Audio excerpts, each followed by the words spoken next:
Why would they come after you? Sounds like they're no strangers to you. That's putting it mildly.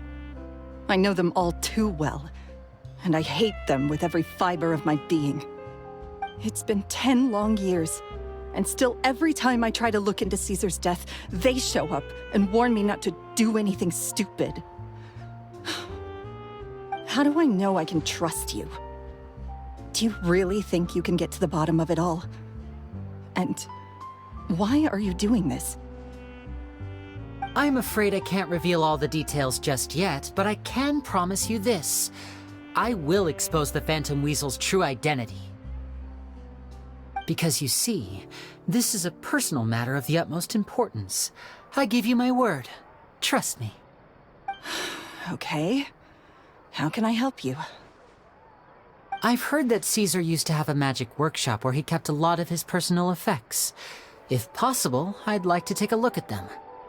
Do you know where it is? The Fuscus. But the place was sealed up by the police after his death, and no one's been there since. I also know that the Fuscus is dangerous territory.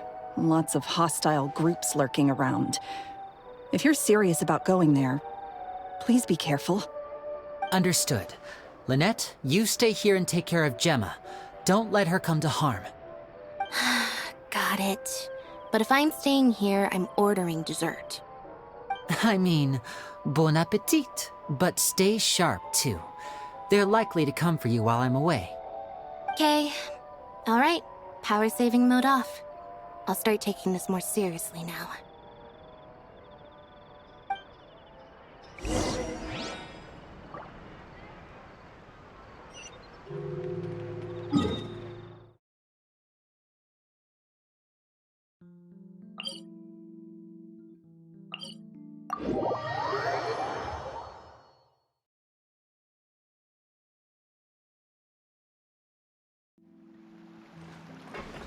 Behold!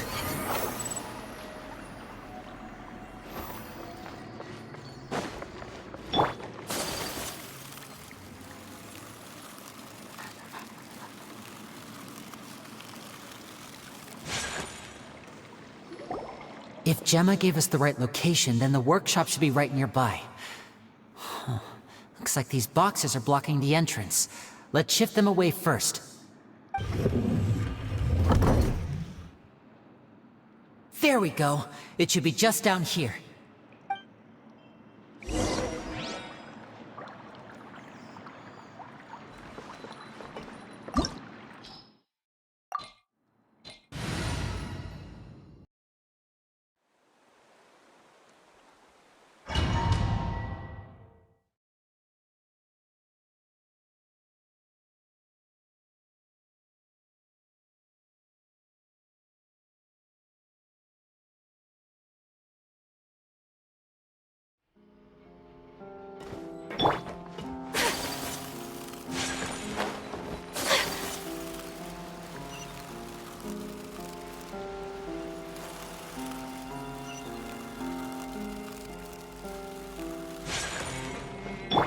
The wind rises.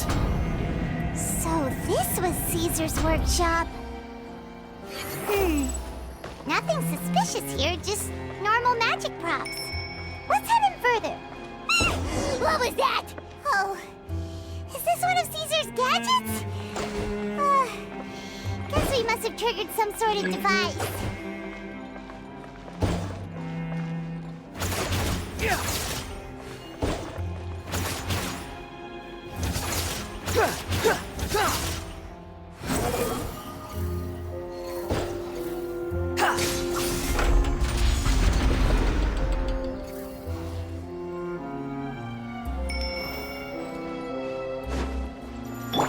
Allow me! Step right up.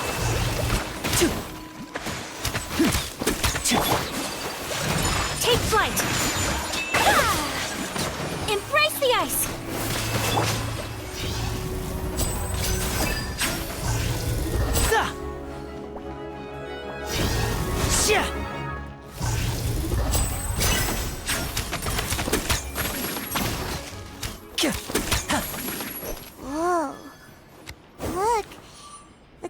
the box is glowing.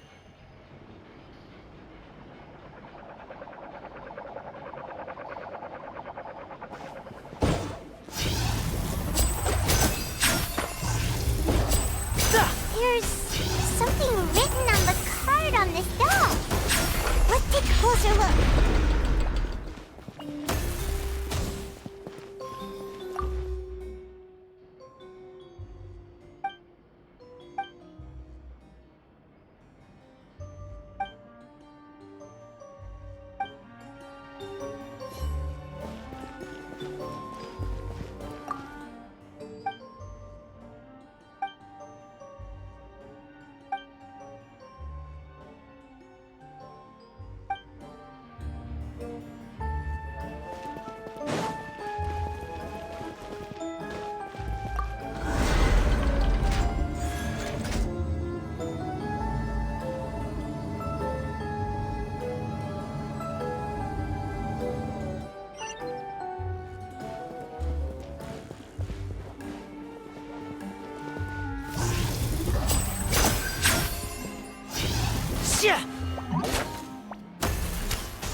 These magic boxes are moving. What do we do? One of them looks different from the rest. Let's investigate.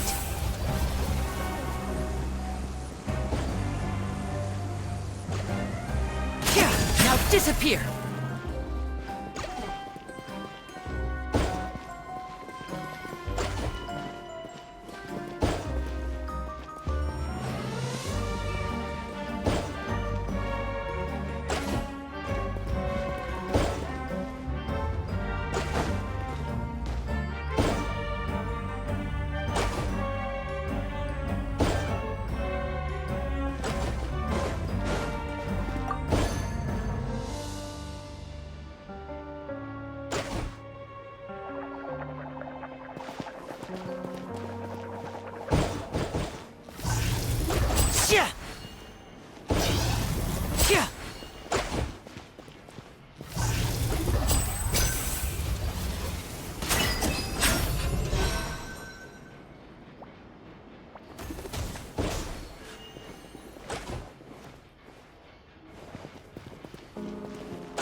We're supposed to find the box that lit up at the start, right? There should be another wish list inside.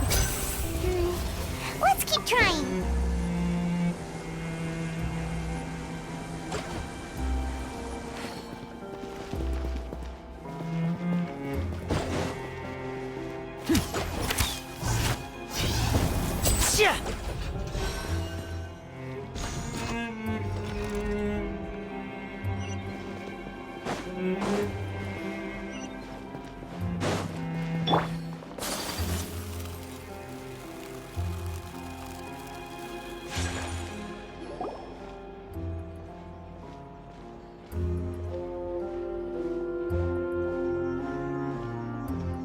That's weird.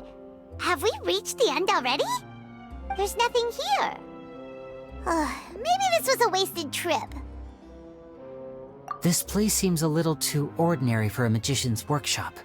There's a distinct lack of mystery.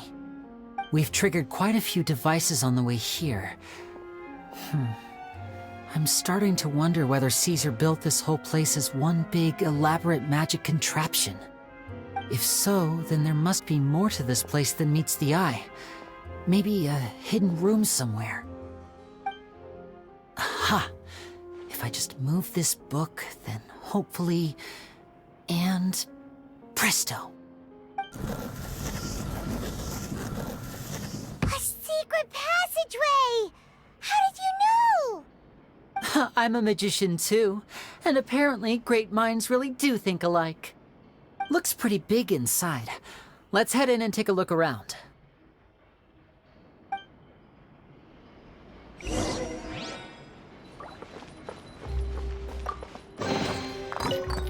My apologies.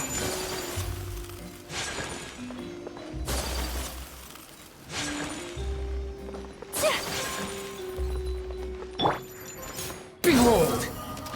Ha! How amusing. Teamwork is strength! Unsightly insects. The wind rises.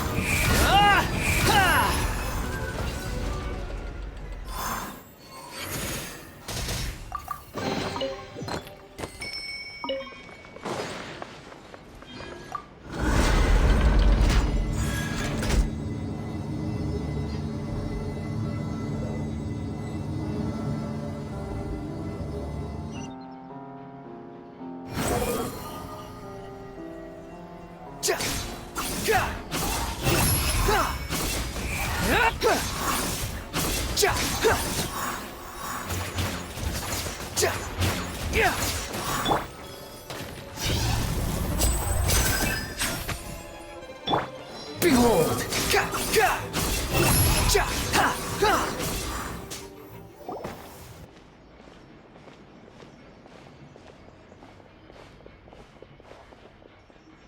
Why have you stopped, Lenny? Is there some device in that box? It just looks familiar somehow. Let me check this out for a second while you guys go on ahead. If anyone makes a major discovery, let's rendezvous here. All right, see you in a bit.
Seems like you can't step on the same tile twice.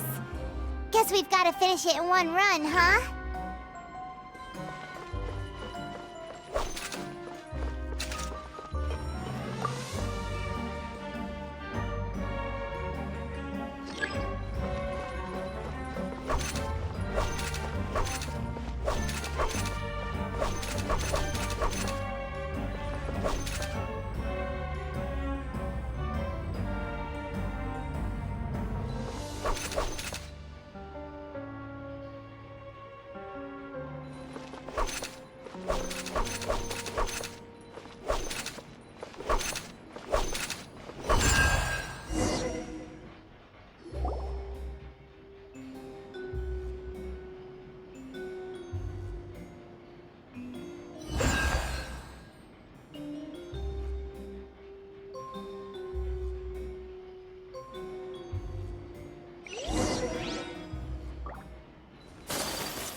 Wow!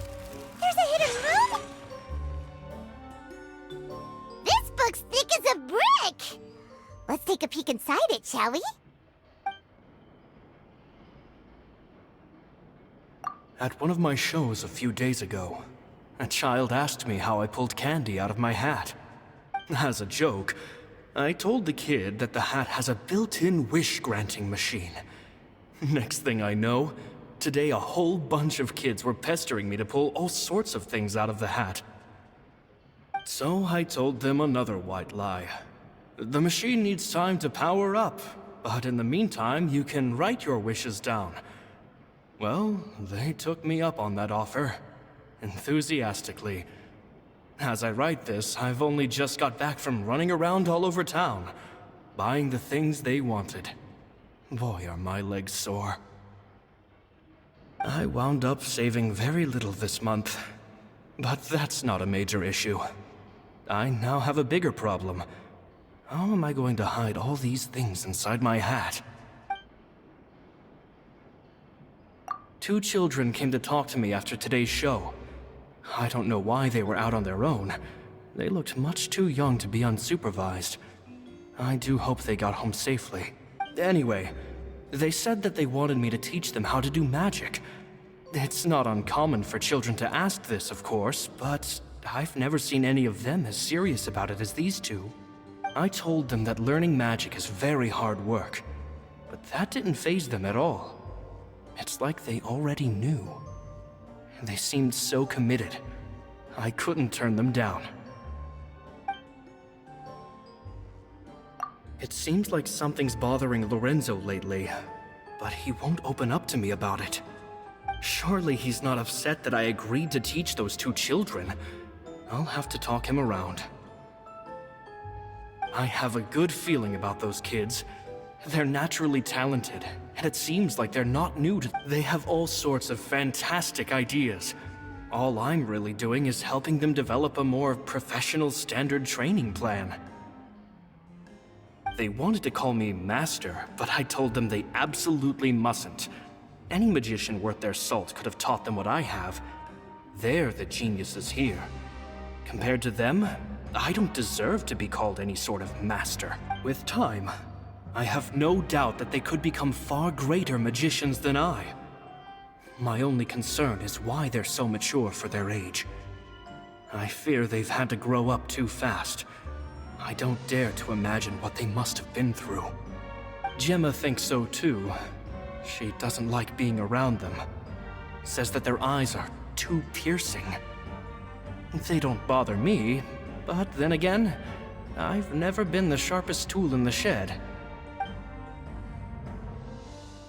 It's nearly time for me to go on tour. I asked the 2 kids if they'd like to come with me, but they shook their heads. I once overheard them talking about their father and their mission. Sounds like their parents have other plans for them. I guess we'll be parting ways soon. It's only been 10 days since I first met them, but I think that I've gotten a feel for their personalities now. They're very tough, but also very cautious, and they trust no one but each other. This, I fear, is not a good habit to have. They hide things from me too. For example, when I asked them where they live and why they wanted to learn magic, they lied. That's the thing about children. Whenever they're trying to cover something up, it always shows somehow. I can sense that their lives have been hard, possibly even dangerous too. They're not like other children. It's a shame that I can't do more to help them. After thinking things over, I decided to tell them a bit about how I see the world. It's full of lies and falsehoods, and that is why we must find our own truth.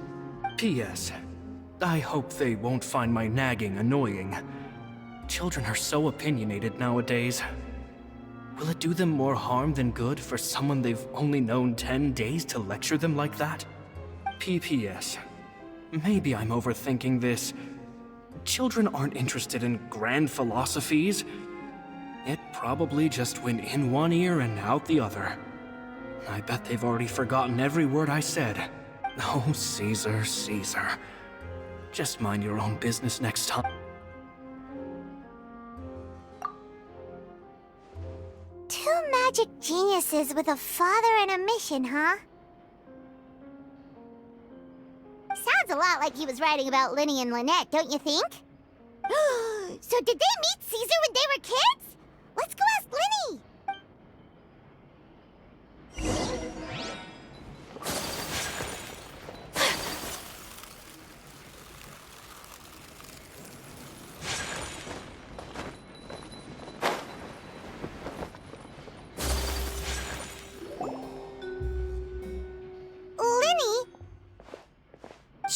hold that thought.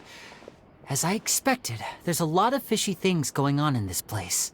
Fishy? Uh-oh, what have you found? All in good time. Before we go over our new leads, I want to tell you how a high-altitude escape is performed. First, the magician slots themselves into a magic box in full view of the audience. The box is then suspended high in the air, and a short while later, the base automatically opens. At this point, a dummy will fall out of the box, but it looks real enough to grab the audience's attention, and they start wailing and screaming. Meanwhile, the real magician, who has by now blended into the crowd, waits for a good moment to make their appearance and put on a hysterical performance. Oh no! Is that me? Did I just fall to my death? Very vivid description. Paimon can really picture it.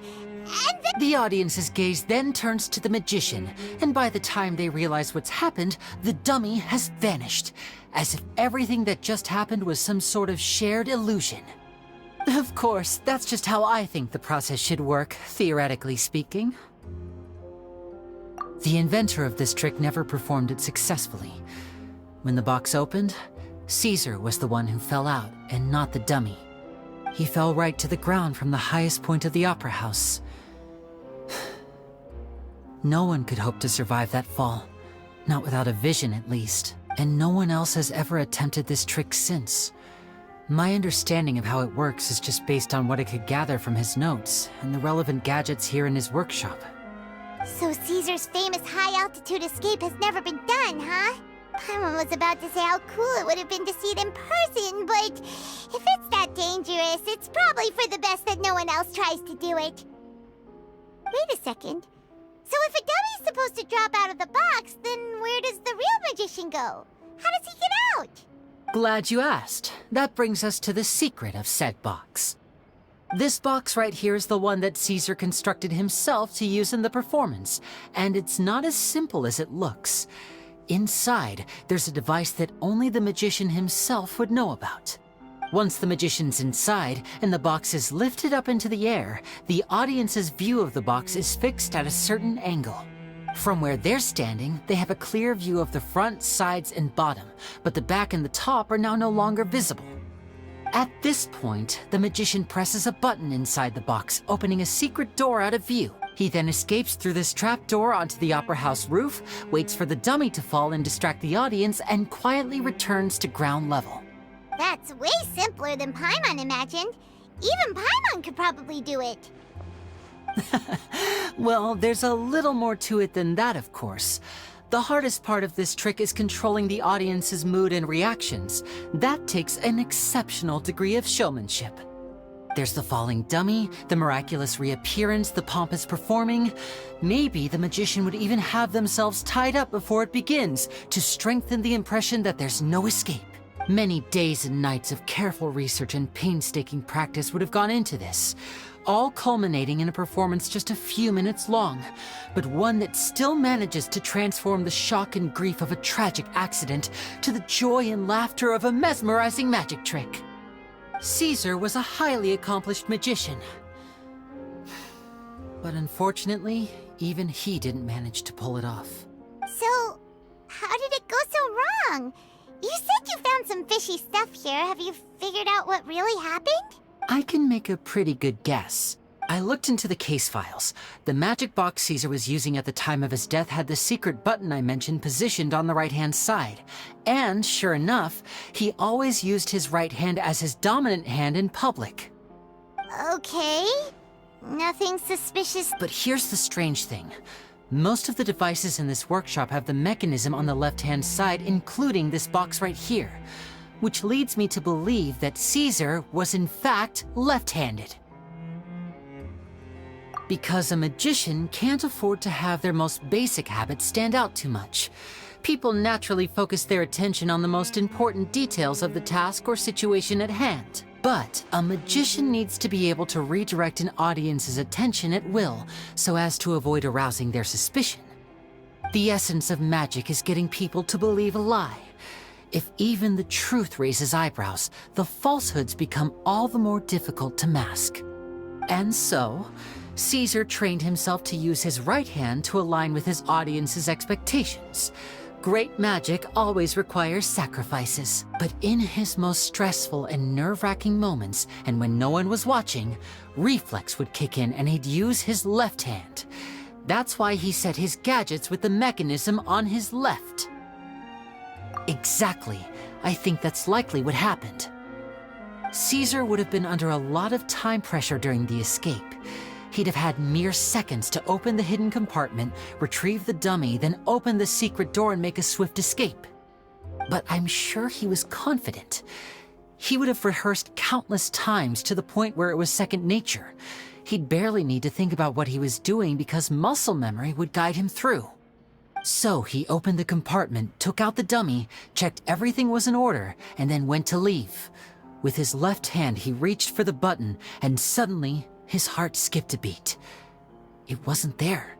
Much like when you reach for your keys but find your pocket empty, his mind needed a moment to process what was going on. Instinctively, his left hand would keep feeling around for the missing button, maybe for another second or two, until the bottom of the box gave way. With the stakes being as high as they were, just a 2-second delay cost him everything. The authorities would find nothing suspicious and conclude that his death was due to his own error. When in reality, someone switched the boxes, and they did it to murder him. But how would they be able to make the switch without being noticed? That would be difficult to pull off, no? It would have to have been someone who knew that he was left-handed and who could move his props around without arousing suspicion. Someone who was always by his side. Isn't that right, Lorenzo? You just couldn't let sleeping dogs lie, could you? There's not a lot of people who'd go to all this trouble for some magician who died 10 years ago. I didn't want to have to do this, you know. Silencing you the hard way just creates more problems, but I gave you your chance. I hoped you'd do what's good for you and back off like the lady, but you did. You mean Gemma? So you are the one who's been threatening her! Yes, although however stubborn she might be, she was never much of a liability. But you people, you never even knew him, but for some reason you just wouldn't drop it. Which is why you can't leave this place alive. Take them out and make it... Do your worst!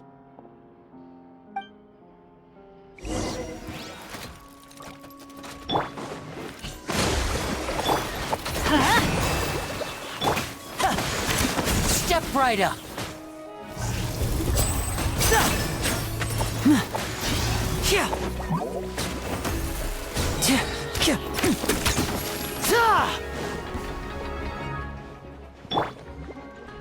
Rest and rebuild!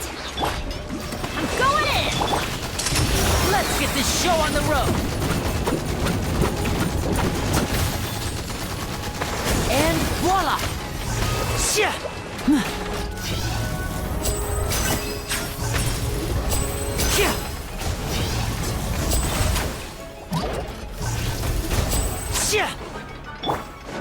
Let's light it up! Now disappear! A round of applause!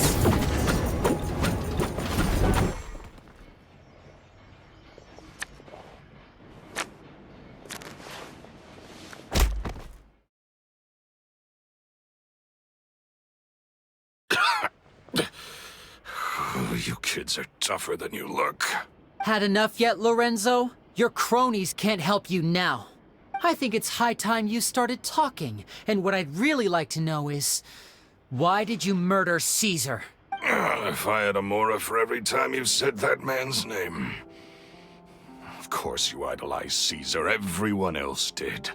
But I was the real genius magician. Me! He was just an amateur who did cheap tricks for gullible children. I was the one who made magic into the fine art it is today. The aristocrats doffed their hats to me! So it was jealousy. Jealousy. Hatred, more like. I hated Caesar. All he cared about was his magic. He lived and breathed it. He poured everything into his street performances and his stupid tours like it was just a hobby to him, never bothering to think about Mora. What sort of fool devotes their life to the art of deception and never has a Mora to show for it? But the people loved him, didn't they? Oh, how they looked up to him. No one gave me a second look. All I ever heard was, "Oh, your master's amazing, isn't he?" Amazing. Yeah, so amazing that he was completely broke. Every other apprentice was living it up at their master's expense, but no, not me. I put in all the work, mastered all the skills, and it brought me nothing more than the life I already had. He forbade me from using magic to trick people out of their Mora. There was nothing he hated more than that. And with his reputation in Fontaine, it was too risky for me to go it alone. As long as he was alive, if I dabbled in my own brand of money-making magic, he would expose me, and it would destroy me. I had to kill him. There was no other way. He had to go. And this was your only motive? It was reason enough. What other motive would I need? Well, I was under the impression that there might have been other factors at play. For instance, maybe you were in love with Gemma, but she was engaged to Caesar. In love with Gemma? Don't be ridiculous. Guess I was wrong about that then. Next question. Are you the Phantom Weasel? I am. Caesar was so strict with me. He insisted that his way was the right way, that the sole purpose of magic was to bring joy to the world. I never bought into any of that. I was more interested in the practical value of magic. Sure enough, it helped me fill my pockets with all kinds of valuable treasures. Oh, yeah! Charlotte told us that the weasel would steal whatever people valued, no matter how much it was worth. That's just how it looked from the outside.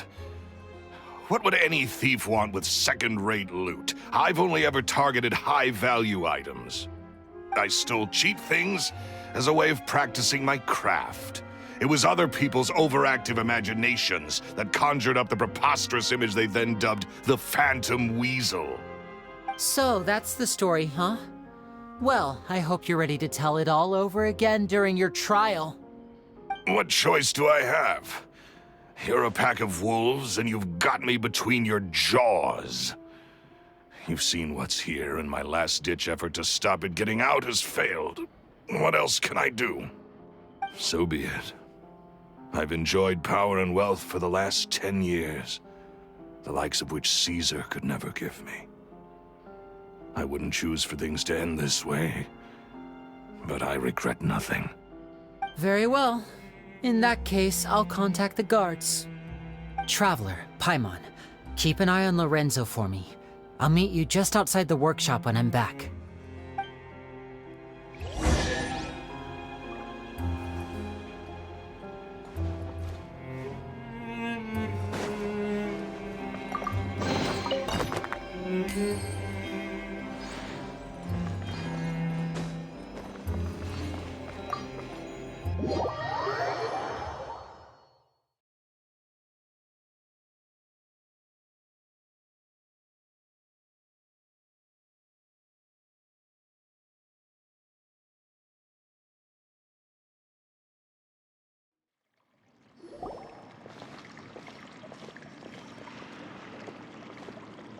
Lily has told me the whole story. Lorenzo, do you confess to the murder of Caesar and to framing him for the Phantom Weasel's crimes? Look who's finally developed a conscience. What kind of disciple murders their own master? I hope it was worth it, because there'll be hell to pay.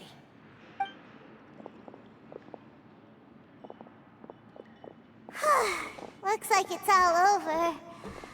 What should we do next, Lenny? Should we start preparing for your show? Let me think. Let's rendezvous with Lynette and Gemma first. With Lorenzo in custody, Gemma will no longer have to fear for her safety. Good point. We should go tell Gemma the good news right away. It'll give her some peace of mind for sure.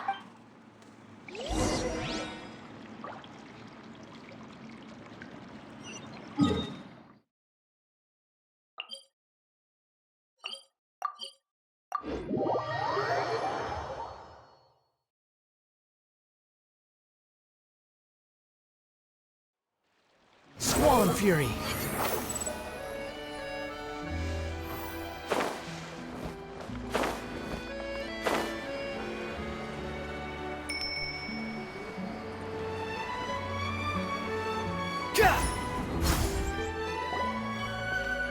Ah, you're back.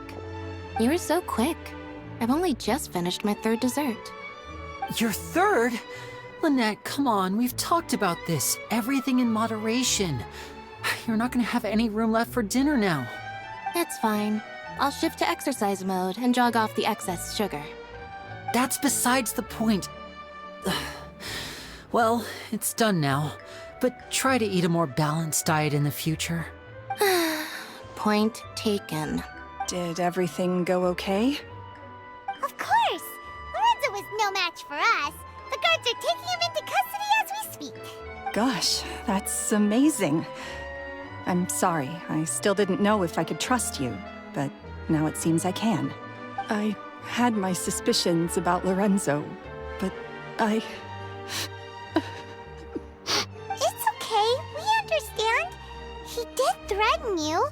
Paimon would find it hard to trust strangers in your position too. But you don't need to be scared anymore. Everything's gonna be okay.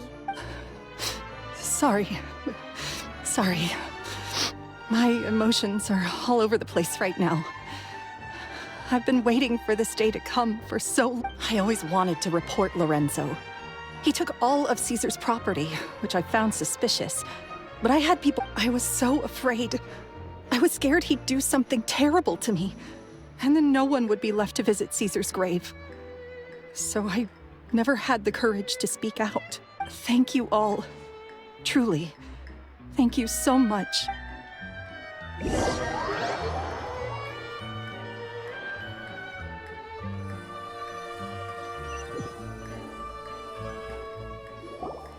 Thank you all for clearing Caesar's name. I never would have guessed that Lorenzo was the real Phantom Weasel. He never showed any signs that there were problems between him and Caesar in public. From the outside, it looked like they got along great. And to think that lowlife's been living life to the fullest all this time, while Caesar's name was getting dragged through the mud. It's a travesty. At least his soul can finally rest in peace now, thanks to your efforts. If only I'd realized before it was too late. Don't blame yourself, Gemma. This isn't your fault. Yeah, you still have the rest of your life to live.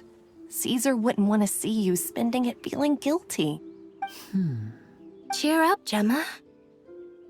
My brother's doing a magic show at the Opera House tomorrow evening. Would you like to come along? It might raise your This show will be a special one.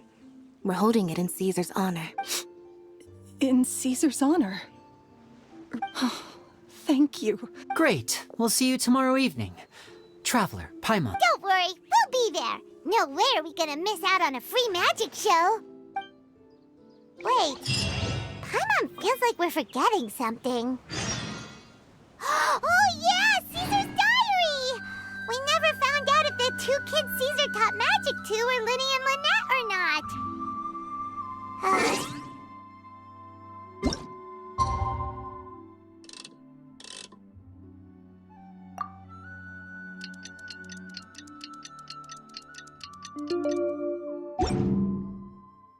There's no such thing as pure freedom in this world.